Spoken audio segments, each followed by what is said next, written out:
统赖清德到咱的邦交国巴拉圭参加着因的新总统的就职典礼，其中一个行程就是去看台湾甲巴拉圭合作的台巴科技大学。也毋过网络顶所传出讲，这间科技大学是空壳的大学，讲甲赖清德交流的拢是假学生。外交部驳回讲这是谣言，讲台巴科技大学第一届的学生已经伫今年毕业了。这个谣言毋但一件，还佫有一件，讲咱的政府是开100亿帮巴拉圭来起社会主体。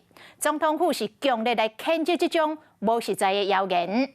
讲副总统并无甲巴拉圭来签署着任何的文件，讲这是假消息。外交部嘛已经向警方来报案。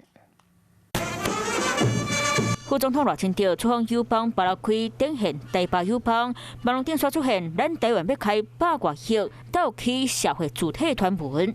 就是这张，敢是开会文件，一个讲家己伫咧巴拉圭做生意的网友，伫咧 PTT 铺文讲，副总统赖清德和巴拉圭总统贝尼亚签署，要开3.2亿美金，超过100多亿新台币，来替巴拉圭起社会主体，甚至含时间都拢已经写好势，为2023到2028，文字内底强调拢是去白种厝，搁放相片，毋过其实这拢是假。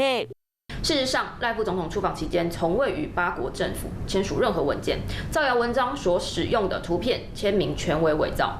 对于这类行径，总统府强烈谴责，外交部也已经正式报案。总统府讲，经过初步调查，有人挑工拔草破坏国家外交，假消息更唔能只一件。非常好吃。访问巴拉圭行程内底，赖清德嘛来到台巴科技大学，和学生交流。网络顶所传出，这学生拢是请来演员，嘛讲到台巴科技大学是空壳的学校，要来骗咱台湾的钱。针对这个谣言，外交部网讲无影。赖副总统出访期间，昨天下午出现一连串恶意破坏台巴邦谊的假讯息。